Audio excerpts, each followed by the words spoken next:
what I gotta do. Prove my love to you.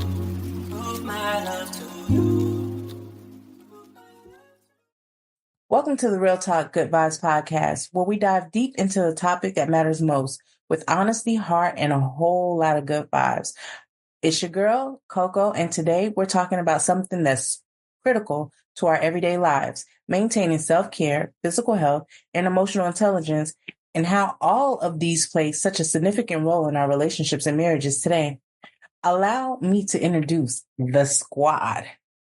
The always insightful Mr. Mac. Hey, Coco. Great to be here today. I'm very excited to talk about this important topic. The poised and intuitive Dr. Juju. Hey everyone, it's a pleasure being in the lab with the Good Vibe Squad. Mr. Soothing Perception himself, Mr. Ali Al, better known as A to the double A battery. What's going on? The plan for today is just to, keep it real and, get into physical, not only physical, but emotional health as well. It's our girl, the unapologetically fierce Miss CCC. What's up, everyone? It's the two-time baby mama from the 2-6 in here to keep it real. Let's go. Bringing some fresh, young energy, little Miss Dejmo. Hey, y'all. I'm so excited about this topic. Self-care is dope, and it's something that I know I definitely need to prioritize. And last but certainly not least, Miss Rocky, bringing us that smooth, calm, even balance to the conversation. Hey, everybody. Great to be here today. I'm definitely excited to talk about all this important topic. All right, let's get into it. We all know how crucial self-care is, but how do we balance maintaining our own health, both physical and emotional, while in relationships and marriages? Because I think that either all of us have either been in a serious one-on-one relationship, married, or we've been married. But either way it goes, what does self-care really look like? Because, we can sit here and we can say from a professional standpoint and we can say it all prim and proper, but let's really get into it. Like, let's take off the veil. What does self-care look like to you in a relationship? And then what is it? Self-care from emotional intelligence. Let me be specific. Emotional intelligence, but physical health and emotional health. But in its totality, what does that really look like to you? Anyone, feel free to speak. Just not all at one time. Ain't nobody got nothing? I do. I have something. Okay, let's hear it. I think that for me personally, just being in a marriage and being divorced, one thing I didn't do in that marriage is spend time on me. All I focused on was my husband and my kids. And I think that is the worst thing you can do. You stop taking care of you mentally, emotionally, and physically because you're just being a caretaker and working. And so the most important thing for me is doing self-care. So if I need a pedi, I need my nails done, I have to do it. Mm-hmm. Those things just make me feel beautiful when I look down and see my nails done. I love that. Having my hair done, it just makes me feel good, and it helps me to just remember to love myself and take care of myself. So I just truly encourage everyone to find something that gives you your me time and do it. Yay. Get your nails done. Make yourself look good. Get a pedicure. Hey, dudes too, because guys, get your feet done. If you're out there and your lady getting her nails and toes done, fellas, you should do the same thing. Yeah, health as well, right? And taking care of ourselves really starts with just us. We can't really support anybody else, I feel like, in any capacity as it relates to healthy if we're not taking and pouring into ourselves. And that's not a selfish Absolutely. standpoint. I think that is really what is necessary. I know for me, we always get from our partners, and I'm sure it's on both sides of the coin. I want to be a priority. I want to be this and I want to be that. But I think what we really should start saying is, no, I need you to prioritize you. I need you to make sure you're good. Because if you're good, then we're going to be good. I think that when we're constantly saying, I want to be the priority to you, we're not making sure that that person is the best version of themselves. But if we were to just be like, unselfishly, I need you to take care of you. I want you to take care of you. Because when you look good, when you feel good, we're good. Nope. And I think it's important about places and spaces. So we talk about emotional intelligence, but actually being cognizant of your partner's, intelligence and thinking about what they need in their space. And so I think having a healthy relationship and having that personal space in your house or wherever you all are dwelling together helps a lot in that relationship. I think keep doing those beautiful things you did to attract your mate, to keep your mate. Yes. Right? We tend to get lax and comfortable in our relationships, and we need to we can't neglect ourselves or our significant other. And I think it was hit on several times. To be able to give your best, you got to feel good about yourself, and whether that's making yourself look good or making sure you're spiritually sound, or working out. You need to do all those things, because one of those things isn't going to be, you can't just focus on one. You need to be a complete package in these times. Absolutely. For sure. I agree. Totally agree. Oh, go ahead. I'm sorry, Dr. Ju. I was going to say, I agree too. In that full package, you have to have empathy. And so being aware that, we grow and change. And so boundaries are going to change and the respect level, but how you love yourself comes first. And then that way you can love your partner. Yeah, definitely. Like absolutely. You got to have the empathy.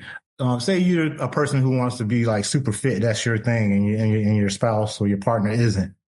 So, you got to bring that person on, because if you make them not like it, then they're going to resent you and working out. So then it's like encourage them in a positive manner and approach most things with empathy. Right. But have you ever noticed, right? Say, you're in a relationship with somebody and they're thriving, right? They're happy. Typically, when you see they're happy, most of the time they're going to the gym. They're really taking care of themselves. They're focusing on, you're sitting here stressed about who getting the kids, who doing this, who doing that, trying to make sure you're checking every box just for today. You talk about me. Right. You know what I'm saying? And that's it. But then you see your partner and they're happy. Like they floating on some rainbows and some clouds and everything else. And you're just trying to figure out like, okay, but it's because regardless of what's going on in life for them, be it the male or the female in the relationship, they understand the power of prioritizing me. You can get oversaturated with life. You can forget that taking care of you is important, but not me. I know that in order for this to work, I need to make sure I'm taking care. But then we look at it like, oh, well, they're wanting to look good for other people. And that's how we internalize it, and not realizing that they just understand more importantly. Now, there's some spouses that might be out there trying to sneak and geek, but for the most part, they're maintaining their looks because that was the expectation, whether it was it was said or it was just understood. Yeah. You making it mean they cheating or trying to get, undesirable attention, outside attention, but they really just trying to do their thing. Right. And I think that's one of the things that we have to really just say, okay, you know what? Now it's something different if that person's bashing you and then they're making you feel like you're less than, because that will never be great for mental health or emotional health. If I'm always being beat down because you're telling me, oh, you need to go work out. Oh, you don't look the same. Oh, you this, men a lot of times don't, not all. So I don't want nobody coming for my neck, but a lot of times they don't take into account that women, our bodies go through a metamorphosis when we're pregnant. I get it. You see celebrities on TV, Sure. they have personal trainers, they have nannies, so they're getting adequate sleep. They're able to go to the gym or work out in their private gym at home. They have a chef that's cooking their meals, making sure that it is under 500 calories per meal. So they're in a position where they can say, okay, I can prioritize me, but we can't, we're not in that position to do so. And then, yes, you might see an everyday woman who snaps back. Call it good genes, call it what you want to call it. That's just not the path for everyone. So some people have to do more work, but they also need the support of their partner to be able to do that. So I can't be working and then have to be at home with the kids, making sure that the house is clean, they're fed, they have baths, doing homework. And then you still want me to go work out? Well, when am I supposed to do that if I'm at work 9 hours a day? Unrealistic. Right. And so I think that that's why our relationships, I know that's why our relationships are failing. And you look at it even when you see celebrities, won't get into any of them, but you see a lot of them, their relationships are not balanced. It's because one's thriving, they're happy, they're good in life, and the other one is not emotionally well, regardless of how they physically look, because they're inundated with how they're perceiving your happiness. I'm miserable, you're happy. The math is not mathing. And so it's processed or internalized, like you're going on without me and you're doing your own thing, but it's more of they just found the power in holistic health. Yep. Well, health and finances when another partner might start, making more, doing more. Right. You And got God to be knows. emotionally secure and have the sense to know that that is a benefit for your household. Right. And I think even when women, we're selfish, some women that have good men who he's out here, he's working hard, he's making sure the family is good, or he's doing things, and we don't value and appreciate that. Whether he's working hard or he's worked hard, or he's making sure things are being done, at home, and he's helping. We don't understand. It's not until you're on the other side of that you realize, like, you're lucky, So a lot of times when we have conversations with different people, she may say, well, my husband does X, Y, and Z. I know someone, and I will refrain from saying names just so that way I'm not putting other people's business out there. They said, well, my wife and I, we don't have a traditional relationship. I do more of the cooking. She does more of this. I do more of like the everyday household things, and she does more of that. And that's what works for them. So I think always finding that balance too of what works for you. Well, why is it? A question about that. So is it different when a man and a woman live together? It's expected that the woman's supposed to do all those things, but if a dude stays by himself, he still has to do all those said things, right? Mm-hmm. So why is it as soon as you get in a relationship where people, why does it switch? Why come a man can't do those things? I think that it can, ladies. Or Alia? should it be presumed, like it's a big deal? Oh my gosh, that dude's washing dishes. I think it's a household. I think if we're married or we're in a relationship, and I think it's still a partnership. Like it shouldn't be no one person's job to do different things. If I get home early enough and you haven't made it home yet, I should be able to come in, go ahead and make sure things are straight. It shouldn't be a problem if we're both working to make this work that I go in there and throw something together. It might not be ideal of what you wanted. It's not lobster, steak, escargot, none of that. But it's something to make sure you have some nourishment. And, if you come in and you do it, or, some women say they come home, their husbands had the house clean, kids put in bed, they got them a nice drink and a hot plate ready. And, they just be like, and then he want to get some. And Yeah, I'm but just what time is this woman getting home where her kids and already ate and in bed? Like, who going to, like, it ain't 6, 7? Like, what time is when people be saying these things? I'm like, your kids in bed by 6? I mean, regularly. Like, Well, you know, it sound good. And being power to kids, you though, that I do it. remember we was in bed at 6 o'clock. That's because we was 90s and 80s babies. It was different. Right. Let me ask you a question though. Okay. So my question is, let's say you are the breadwinner, right? And I'm talking about a substantial amounts. Let's say you're making, and it could be unrealistic, but sometimes it can be just like that. Let's say you're making 120 a year, but he's making, let's say 40, 50. Maybe he's a school teacher. I know back in the day, that's how much they used to make. I don't know how much they make now, but let's say that's the case, right? Right. So what would you expect as a woman, right, from the guy that's making 3 times less than you are? Like how would that work for you? I feel like I'm the versus. Like I want to be like in codependency. Like I want my own money. I want to work, but I don't want to do it by myself. You know, it's like, I don't mind for being independent for a while, and then it's tiring. It's exhausting. It drains everything out of you. And I don't want that for me anymore, you know? So I don't want to be fully codependent on a man, but to have a man who can take care of me and I can take care of myself, that's what I want. Agreed.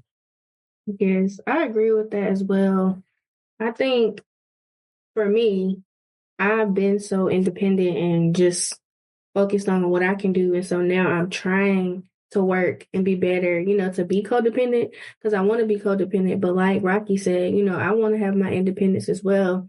But I think that, like, sometimes I even find myself just like, if I'm walking with a man, I might just open the door just out of, just period, because I'm always by myself. And I'm like, dang, or when they catch me like, hey, I got it. I'm like, dang, like I need to pull back and, realize in that moment that I'm with somebody, be codependent. You don't always have to do it for yourself. I think that's where I am right now at this phase of life. So just trying to balance my independence with being a little bit more codependent and letting somebody else take the lead. Al?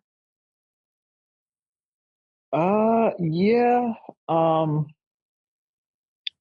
In my opinion, I feel like many women today are proud of their independence, right? And as they should be. I think, in my opinion, women are much smarter than men, to be honest with you, because women work hard, take care of themselves. And as a result, you don't really need a man there to be happy, if that makes any sense. But at the same time, if you desire a relationship with someone, then of course your happiness is incomplete. And women know their worth, but at the same time, you guys, I don't think you want to lose yourself in a relationship, right? So as a result, the best kind of love is when two strong people come together and support each other and grow with one another and not depend on each other for everything. That's just my take on the whole, independent versus codependence. It's just about balance, and you should be able to love someone deeply without losing yourself in the process. Keep what you have going on, Right. but also be able to share with that person what's going on and expect that from them as well. And Can I you agree pay with that. some bills and take care of a woman? But now if I'm broke, you know what I'm saying? I'd be like, yo, man, you might have to get this bill real quick, but I got you next month though. No, we ain't doing them brokies. No, negative. We said, can you pay some bills? Can you take care of a woman? Right. You with your friend and you see him, oh girl, he's so fine. Oh my God. But then you find out how much he makes. Will that deter you from wanting to further things with him, because he's not going to be able to pay the mortgage and also pay the car note, and also, let's say he has other bills that takes a lot from his paycheck. So will that deter you from wanting to pursue anything further? Or can you look at it as, well, maybe I could help him, step up his income, and, we could try to do something together. I don't know, make a business with each other, create a business with each other and go from there and see what his thoughts are. So I found some information that says men value women 44% out of 100% of taking care of the home, versus women value men 38% out of 100 just being stable. And so if we're all focused on the financial stability of what the man brings, then of course we're missing out on all the other great qualities that they're bringing to the relationship. That makes sense. Yeah. But will that one thing, which is a major thing, will that linger in your mind? And not only will it linger in your mind, but will it change your behavior towards him? Like, if you get in a fight, right? You're like, well, whatever, that's why you broke, or that's why you're not making money, and I gotta, will you throw that back in, his face? I personally feel like to a certain extent you can do it, because at what point are we like now trying to like build a man? You know what I mean? Right. Like, yes, I can take you as you come, and I can work with you, I can do this, but then now I'm working to build you into something that I feel like you should be, or that, I feel like we can be, even if we're working together. But then it's always like, why do we have to fix everything? It's, right. I feel like it's a toss up sometimes, because while me personally, I'm still young. So, I'm trying to figure out, what I am and what I'm willing to deal with, what I'm not willing to deal with. But it's like, do we keep taking on projects? Not to call them a project, but right, yeah. How do we kind of balance it? Right. And if he cares about you, right, and you do say, well, you need to go ahead and up your income, he should look at it as motivation to go ahead and do just that. So I agree with you. I mean, I don't think it's wrong either way, but if you get into some kind of heated argument and you throw that to him, now if what you're saying isn't supposed to be with malice, or even if it is, either way, he doesn't have to take it as such. He could be like, well, you know what, she's right. I could step up how I'm living life and, be able to bring in more income to help us, just live more comfortably. So I think that goes into the vulnerability part of it, like our next topic, because when you're able to have those conversations, and not necessarily like I'm throwing it at you when we're mad, but let's really sit down and have a conversation about it, yeah. To be open, to be vulnerable, and, say like, hey, this is what I'm seeing. We've been here X amount of months, or, years, whatever the case may be. I'm not seeing you progress, can we talk about that?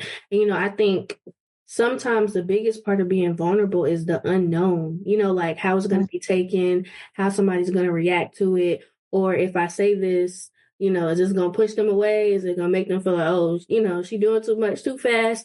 And so I think it's kind of like a push and pull, like a tug of, what's it called thing? Tug of war, something like that. So I think that's a really good question to ask. I don't know. Yeah. Well, from the dude's standpoint, well, I can't even talk for all guys, but for me in particular, if I was told, yo, we got to really figure out some things, well, of course, I'm going to sit here and I'm going to brainstorm and I'm going to try to figure something out. So, and to be honest with you, nowadays, living isn't really not how it used to be 10 years ago. Mm-hmm. Like, I can't make 40, 50K a year and expect for everything to be okay. I got to try to supplement my income somehow, some way, just for, to live comfortably, you know. Nowadays, and I read that, six figures today in the area that we live in is what it takes to live somewhat comfortably. What I will add to, I think that the statistics that Dr. Juju put out there show a lot. So men are more willing to compromise than women are. And again, if I was being honest, it's not the emphasis of the fact that he makes $40,000 or $50,000 that would be the apprehension. I think it is just, is he making $40,000, $50,000, but he really trying to handle his stuff and he's really helping like with the house, like grass cut, house power washed, doing the things that a man should do to offset some of that, where we're not now paying for lawn care service as well. Like you really not even helping with no bills, and then adding insult to injury, we got to pay somebody to cut the grass, pay somebody to power wash the house, pay somebody to paint and touch up and, do things or fix things around the house. And I'm just talking about real things like the plumbing and, if a electrical socket thing comes loose, anything of that nature. I think the trade-off is with men. They feel like Dr. Juju said, if she's taking care of the home, I could be with a woman who didn't make as much as me because she's offsetting that with something else. So as the man, you would have to in turn offset that with something else, doing things around the house. Like I feel like a man wants the respect and he wants the title of head of the house, man of the house. So I think there's like some work. And since you moved us into our next topic, Dage, Mo, vulnerability, strength, not weakness. How does that make you all feel? I know between both Rocky, CC, you guys probably could share some insight on the role of vulnerability in emotional intelligence, how sharing struggles can build intimacy, or it could not possibly, and then seeking help when needed. Be that, and you touched on that a little bit earlier, CC, therapy, friends, open communication with partner. But how do you guys feel vulnerability as it relates to strength, not weakness? That role in emotional intelligence also in relationships. I know that was a lot and a loaded question, but if we could touch points on all of that.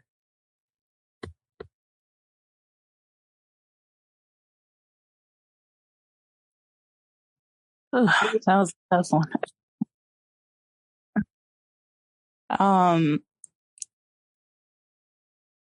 I feel like with that vulnerability in a relationship, just gaining strength from it and not using it as a weakness was one of the biggest challenges in my past relationship. Just learning to be more open and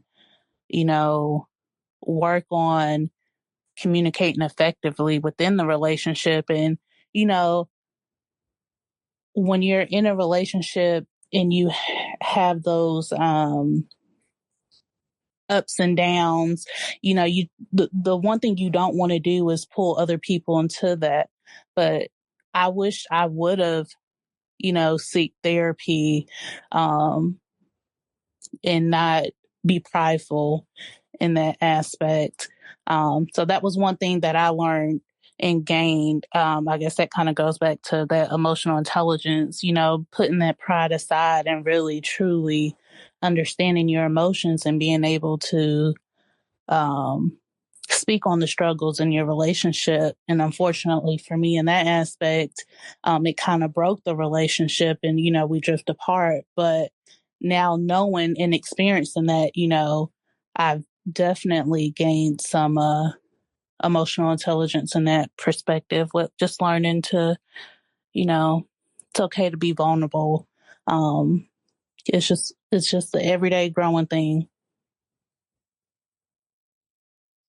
Okay, yeah, I like that. Well, I'm split hearted because a part of me is like, oh yeah, I don't mind. I can help a man and he can grow and he can take it. Another part of me like, hell, it's a no. I'm about to be 40 years old. I need somebody to pay these bills.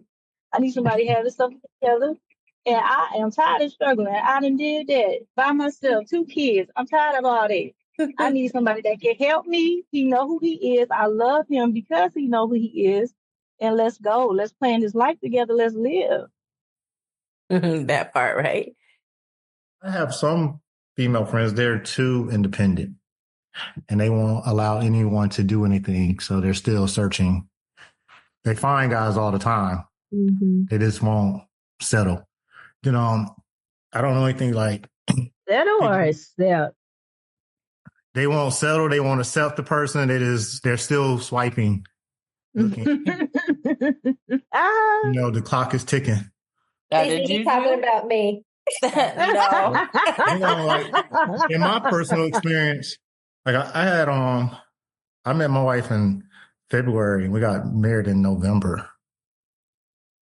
We're going on our 16th year of marriage. So like you don't have to know a person for like 10 years before you get married. You just gotta know. Yeah. Yeah. And it's so funny that you said I said accept because nobody wants to feel like they settling, but we can accept people flaws because none of us are perfect. And you end up growing to love people imperfectly.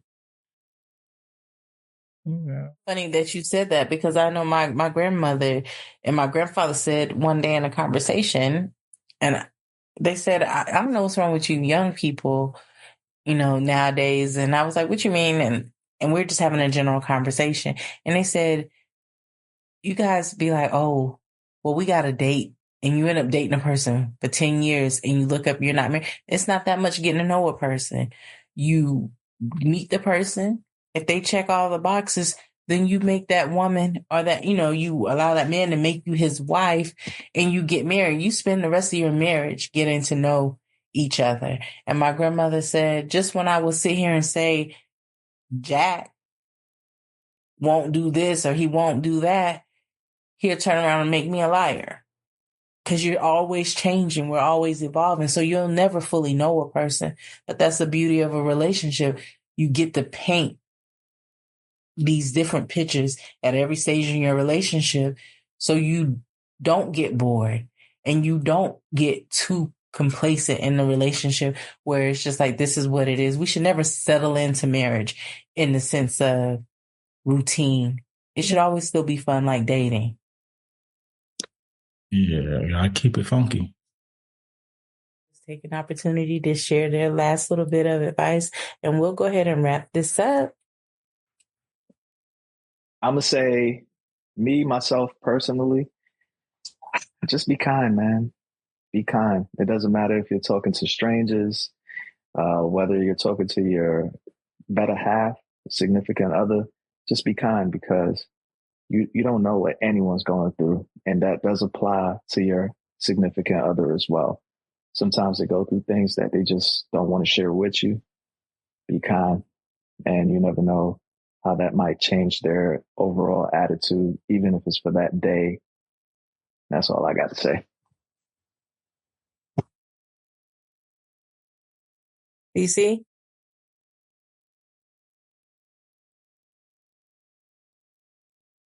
Hard group to follow. What I will say is just, like you said, be kind, pay attention to your feelings, and just one thing I was getting is just we strive. Well, I know I strive to honor God, but I don't honor myself. A lot of times I don't respect my own thoughts, my own feelings, even my own body. And that's a very broad statement. Don't run too wild with that. But what I'm saying is if I choose to honor God with my life, why don't I honor my own self with my life? And so if you think about that, building on to that, when you get around friends, honoring them, honoring those friendships, valuing them, putting value on that person you're choosing to spend your time with, honoring them.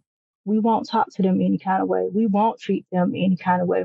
You can't come at God with malice. I mean, you can, but how quickly will you revert yourself back to say, God, please forgive me?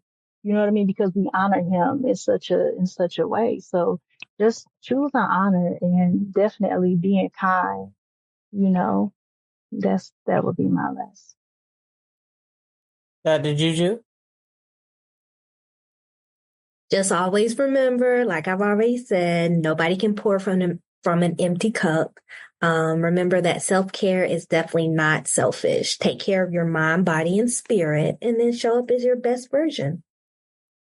I knew I wouldn't be disappointed with Dr. Juju's advice. I just knew it. Oh, thanks. All right, Dej, what you got?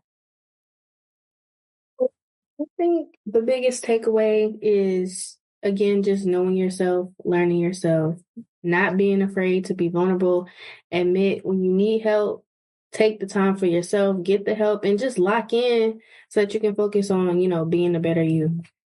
That's it. And Rocky, what you got?